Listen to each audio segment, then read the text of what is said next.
Morning बच्चों। आज हम principle of inheritance and variation पढ़ेंगे। वंशागति के सिद्धांत एंड विविधता।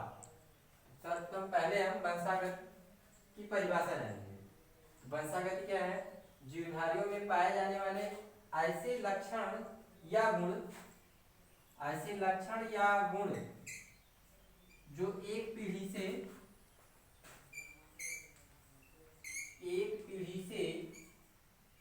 दूसरी पीढ़ी में निरंतर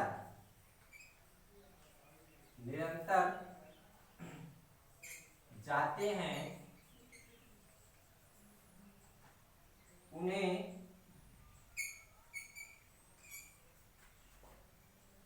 वंशागति लक्षण कहते हैं। उन्हें वंशागति लक्षण या आनुवांशिक लक्षण या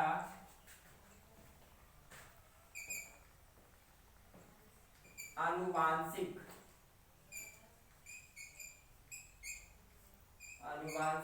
लक्षण कहते हैं।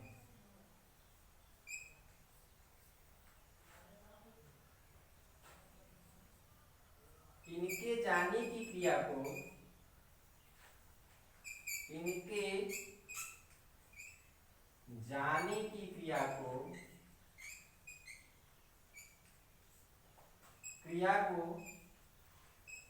वंशागति कहते हैं।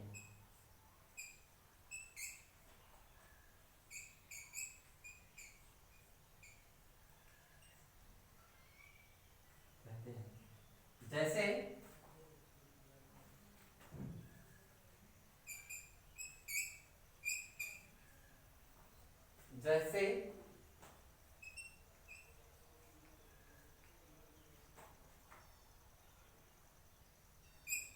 हमारे माता पिता के दो कान, हमारे भी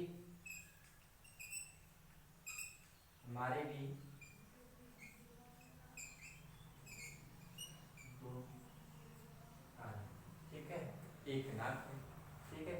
इसे कहते हैं वंशागति। एक पीढ़ी से दूसरी पीढ़ी में कुछ लक्षण जाते हैं, उन्हें कहते हैं वंशागति लक्षण या आनुवांशिक लक्षण। और जिस क्रिया के द्वारा जाते हैं उस क्रिया को, इनके जाने की क्रिया को क्या कहते हैं? वंशागति कहते हैं, ठीक है। तो वंशागति। अच्छा, अब वेरिएशन मतलब विविधता, ठीक है। जैसे वेरिएशन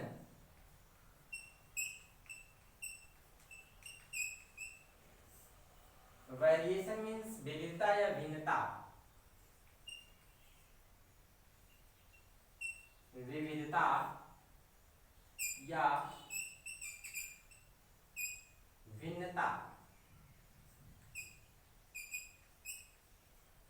ठीक है। क्या जानिए जरा, देखिए वेरिएशन मतलब भिन्नता, मतलब कुछ अंतर। एक ही माता पिता की दो संतानें हूबहू एकदम समान नहीं होती। उनके गुणों में क्या होता है? कुछ न कुछ डिफरेंस होता है, अंतर होता है। एक ही माता पिता की दो संतानें, उनके गुणों में समानता नहीं होती। इन्हीं असमानताओं को ही कहते हैं वेरिएशन या भिन्नता, ठीक है भाई। एक ही जाति के जीवों में क्या पाया जाता है? विभिन्नताएं पाई जाती हैं, ठीक है। विभिन्नता किसे कहते हैं?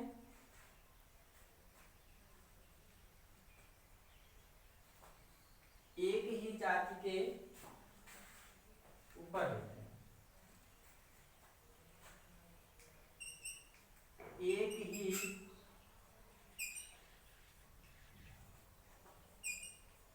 जात के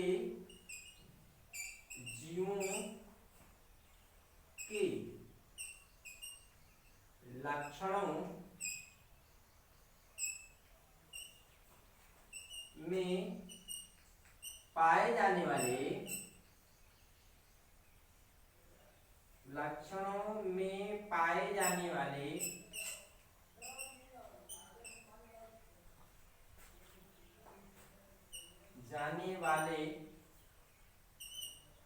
अंतर को ही विभिन्नता विभिन्नता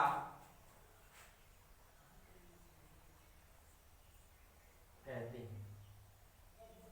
ठीक, विभिन्नता क्या है हम लोग विभिन्नता भी जानेंगे। ठीक है, अब आनुवांशिक लक्षण और आनुवांशिकता। आनुवांशिक वे लक्षण है जो माता पिता से उनकी संतानों में जाने वाले लक्षण को क्या कहते हैं? आनुवांशिक लक्षण कहते हैं। ठीक है, और आनुवांशिक लक्षण जिस प्रक्रिया के द्वारा माता पिता से संतानों में जाते हैं उन्हें क्या कहते हैं? आनुवांशिकता। ठीक है भाई,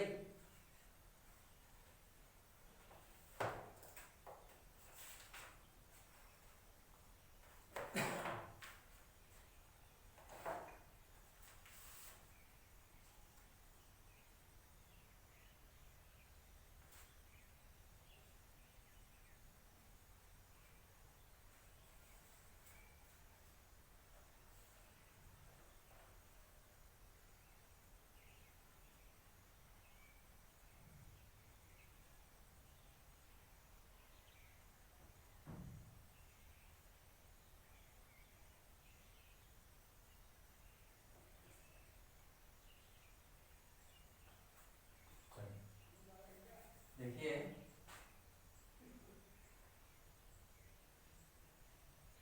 सन 1822 ईस्वी में 22 जुलाई सन 1822 ईस्वी में 22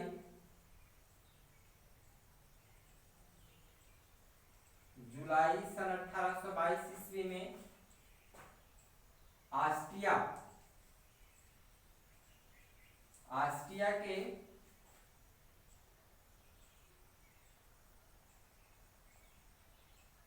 एक माली परिवार में ग्रेगर जान मेंडल होनहार बालक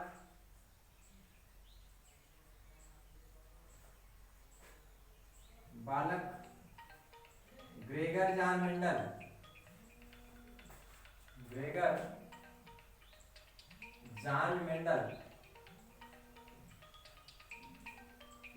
का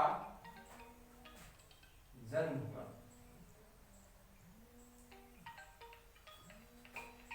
हुआ और एक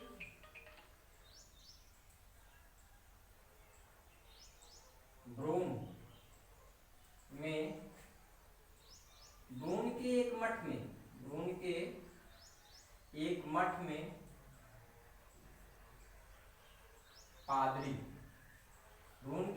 में पादरी थे। इन्होंने अपने 7 वर्षों के अथक परिश्रम के उपरांत मटर पर अपना प्रयोग किया। इससे मटर के पौधे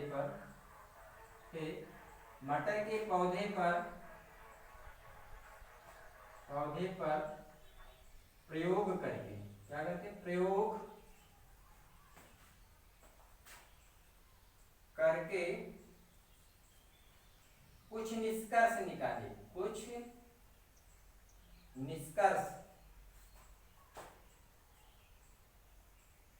निकाले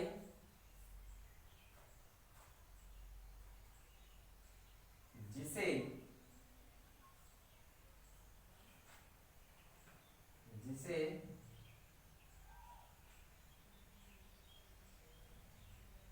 जिससे मिलता जुलता निष्कर्ष मिलता जुलता निष्कर्ष तीन वैज्ञानिकों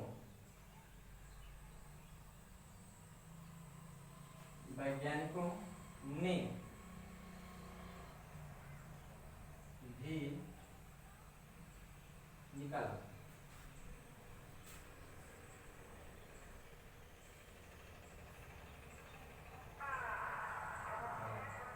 एक है हालैंड के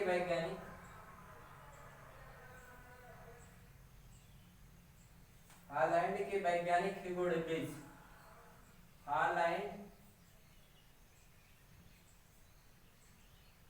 हालैंड के वैज्ञानिक ह्यूगो डे ब्रिज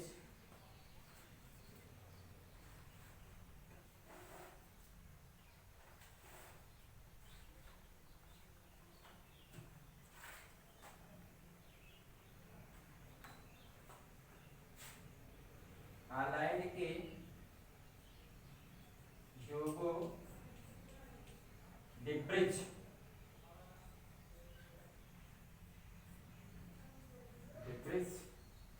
और ऑस्ट्रिया के सारमैक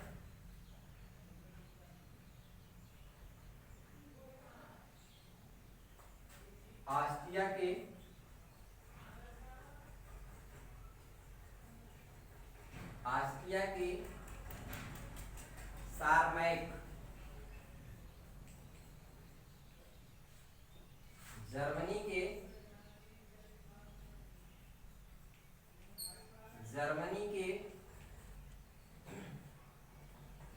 कार्ल कोरेंस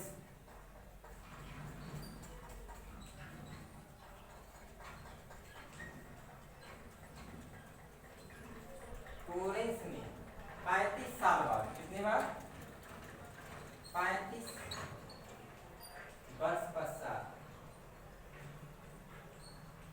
इनसे मिलता जुलता निष्कर्ष निकाला था।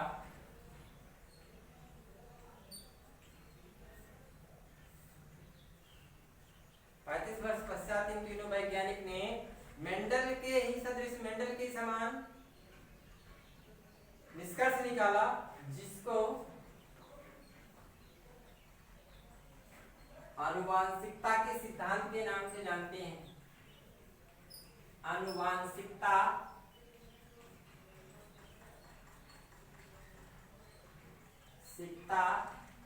के सिद्धांत के नाम से जानते हैं।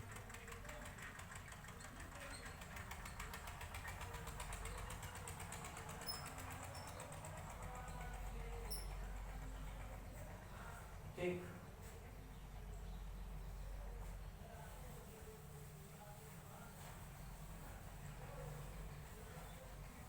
ग्रेगर जॉन मेंडल को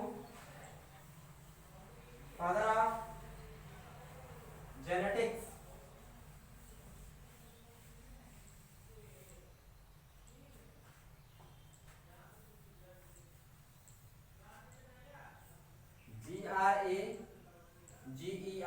Gregor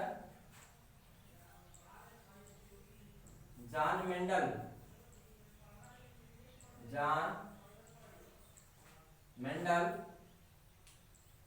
is known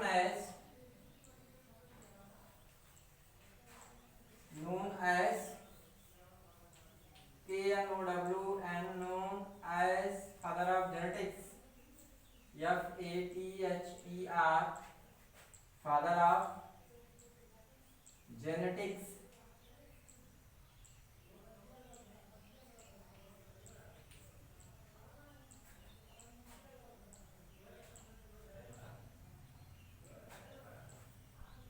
Gregor John Mendel को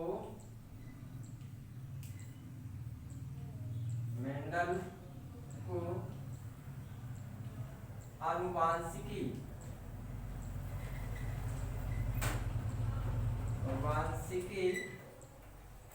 का जनक कहते हैं।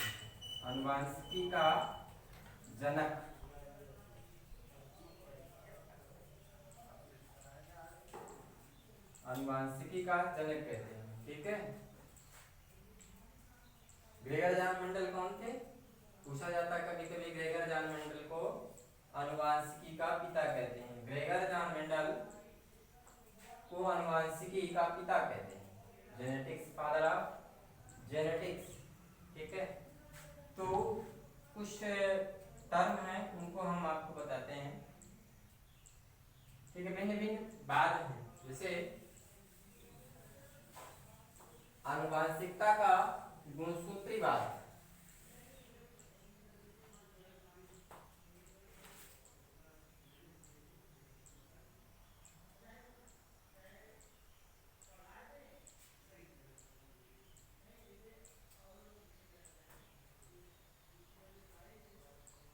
वंशागति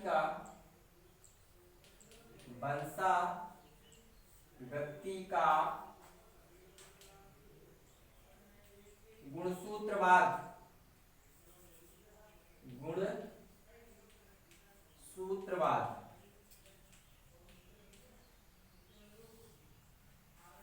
सटन एंड बोवेरी। कौन? Sutton and Boveri.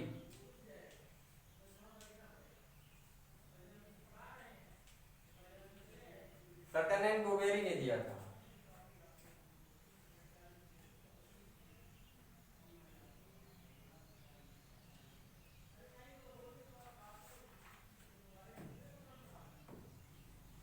ठीक, तो अब सिद्धांत जानेंगे। ठीक है, से कभी कभी पूछा जाता है कि मेंडल ने 7 साल तक, लगभग कितने वर्ष तक, 7 वर्षों तक अथक परिश्रम किया। वहीं गार्डन में मटर के पौधे 7 वर्ष तक मटर के पौधे पर गहन अध्ययन किया। गहन अध्ययन करने के पश्चात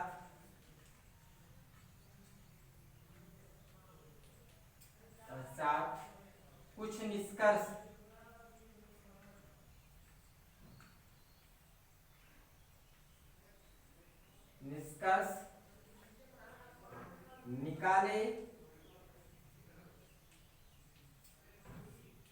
निकाले जो इनकी मृत्यु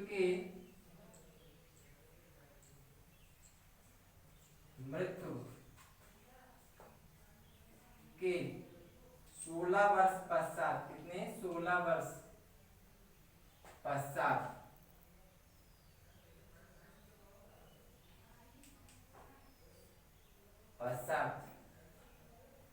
ज्ञान प्रकाशित हुए।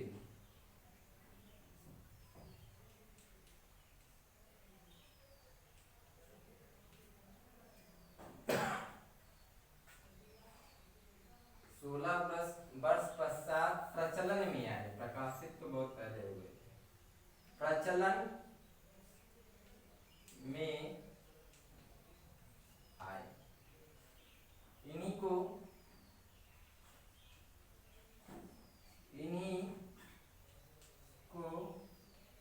आनुवांशिकता का सिद्धांत कहते हैं।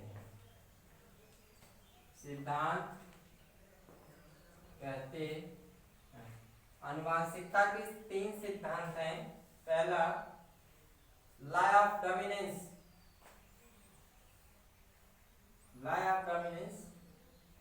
या प्रभाविता का सिद्धांत। प्रभाविता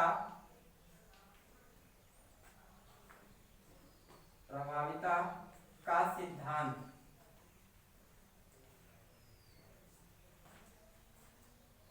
डोमिनेंस थियरी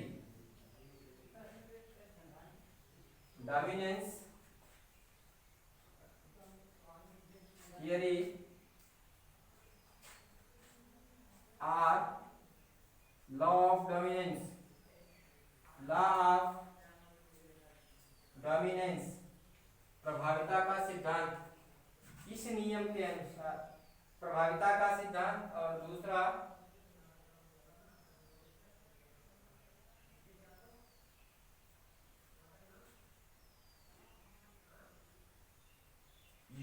शुद्धता का नियम, युग्मक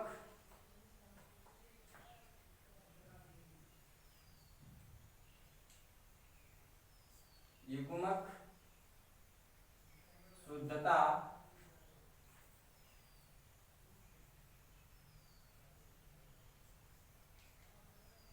शुद्धता का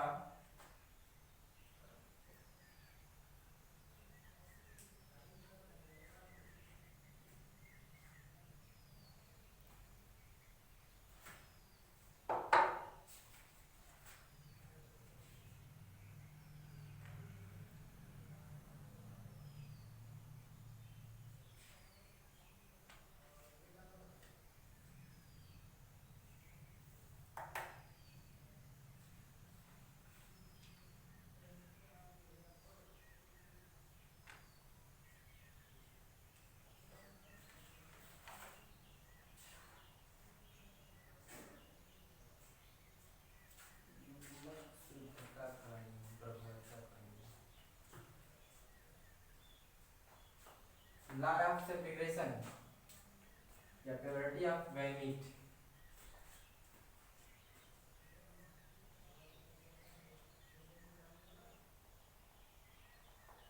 ये युग्मक शुद्धता का नियम, purity of gamete,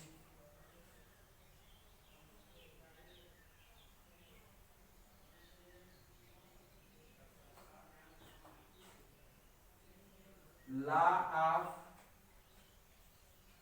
purity, purity of gametes, युग्मक शुद्धता का नियम या लॉ ऑफ सेग्रीगेशन और लॉ ऑफ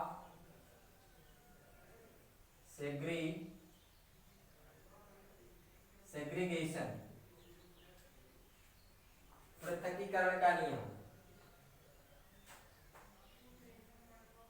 पृथक्कीकरण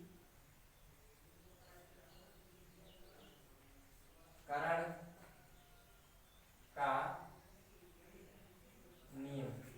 तीसरा है स्वतंत्र अपव्यूहन का नियम, स्वतंत्र अपव्यूहन का नियम, ठीक, स्वतंत्र अपव्यूहन का नियम, लॉ ऑफ असॉर्टमेंट,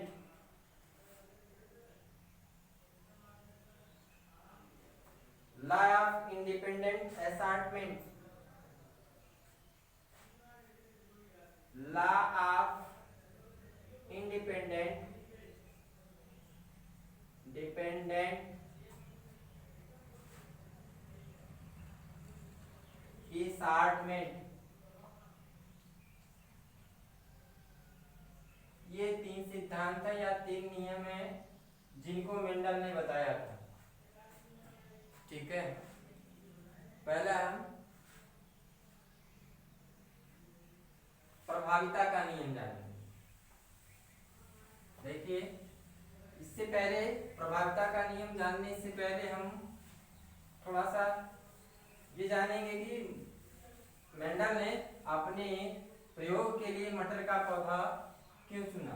क्योंकि मटर का पौधा एक वर्षीय होता है और इसमें कई विपरीत गुण पाए जाते हैं, इसलिए उन्होंने इनको आसानी से उगाया जा सकता है, बगीचे में इनको आसानी से उगाया जा सकता है, छोटा सा पौधा होता है इसलिए, और इसमें आसानी से पर परागण या क्रॉस पॉलिनेशन या पर परागण कराया जा सकता है, इसलिए इन्होंने मटर का पौधा चुना। ठीक है, अब पहले प्रभाविता का नियम।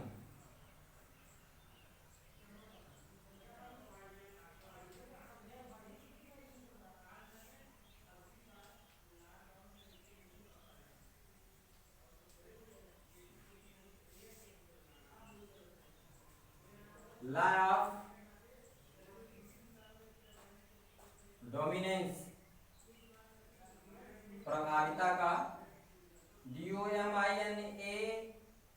DOMINANCE लॉ ऑफ डोमिनेंस, प्रभाविता का नियम। प्रभाविता का नियम क्या है? जब दो विपरीत लक्षणों वाले, जब दो विपरीत लक्षणों वाले जनकों के बीच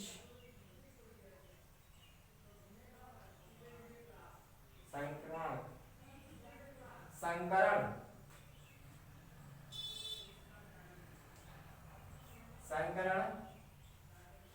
कराया जाता है तो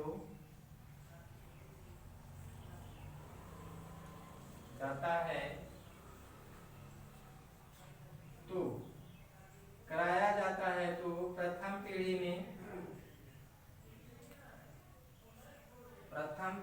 में जो लक्षण दिखाई देते हैं, जो लक्षण दिखाई देते हैं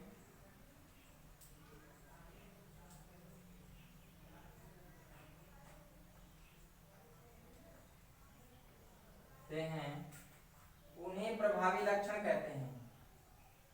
उन्हें प्रभावी लक्षण कहते हैं।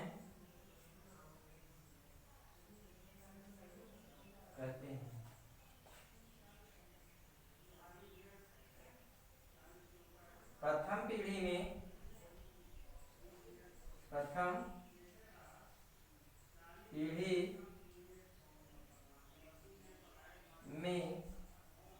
केवल प्रभावी लक्षण ही दिखाई देता है।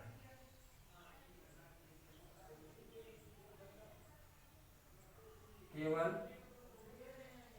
प्रभावी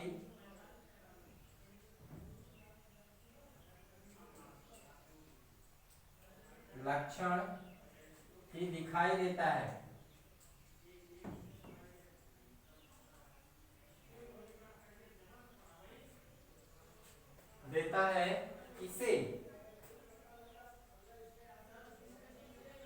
इसे प्रभाविता का नियम कहते हैं।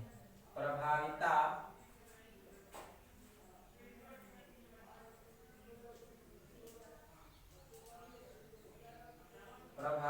का नियम कहते हैं। ठीक। और जो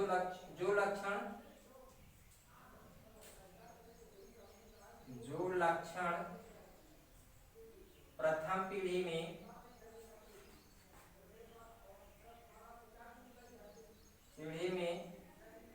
नहीं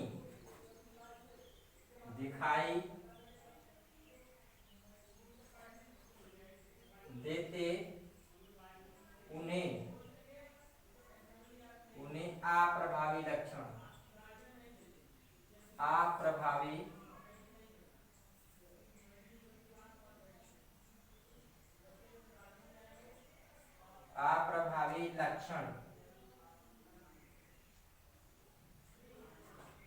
लक्षण कहते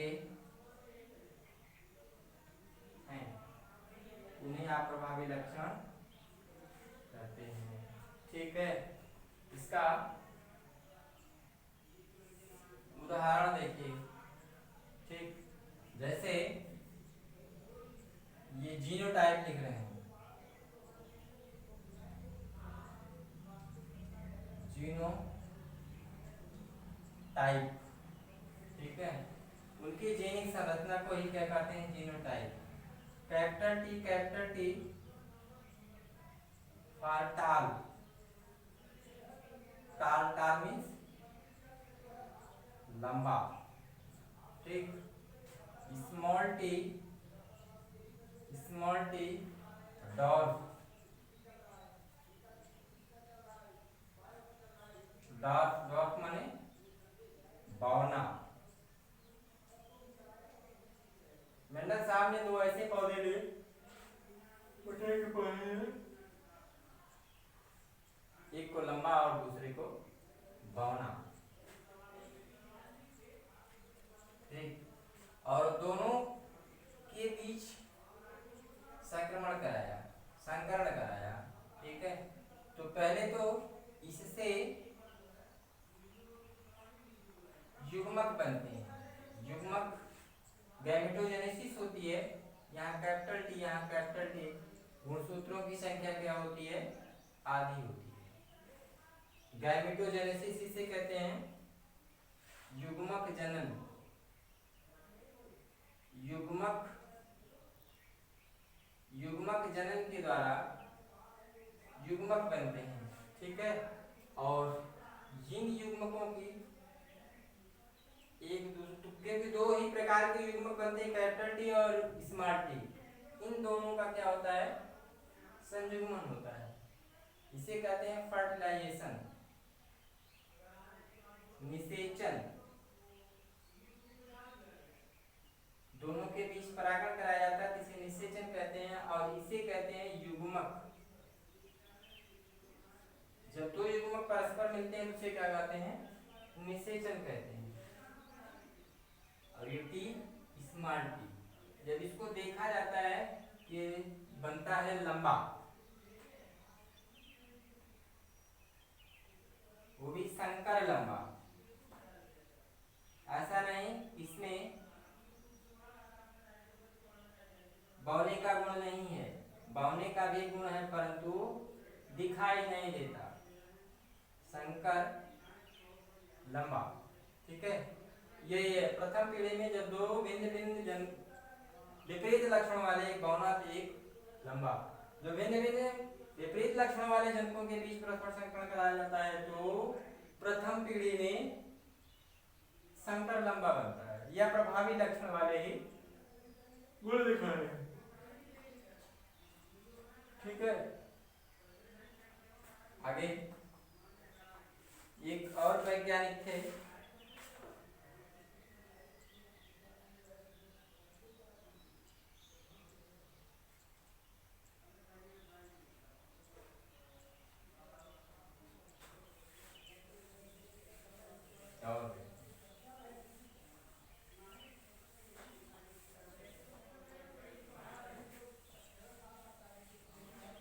कार्ल पोरेंस, एक वैज्ञानिक थे, कार्ल पोरेंस जर्मनी के वैज्ञानिक थे। जर्मन वैज्ञानिक ने बताया कि कभी कभी इनकम्प्लीट डोमिनेंसी होती है, अपूर्ण प्रभाविता, जैसे कभी कभी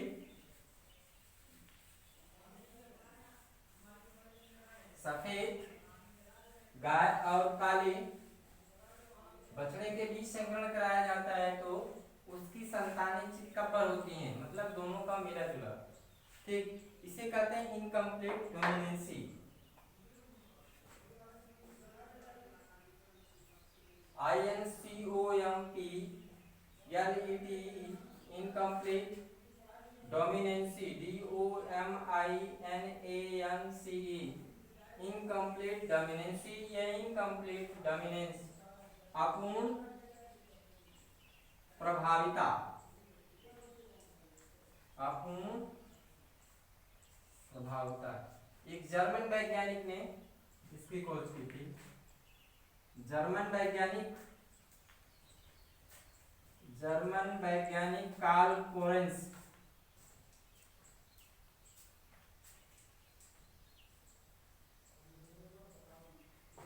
कार्ल पोरेंस,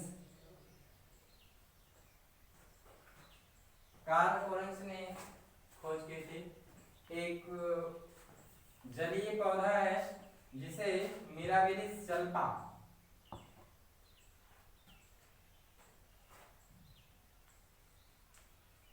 मिराबिलिस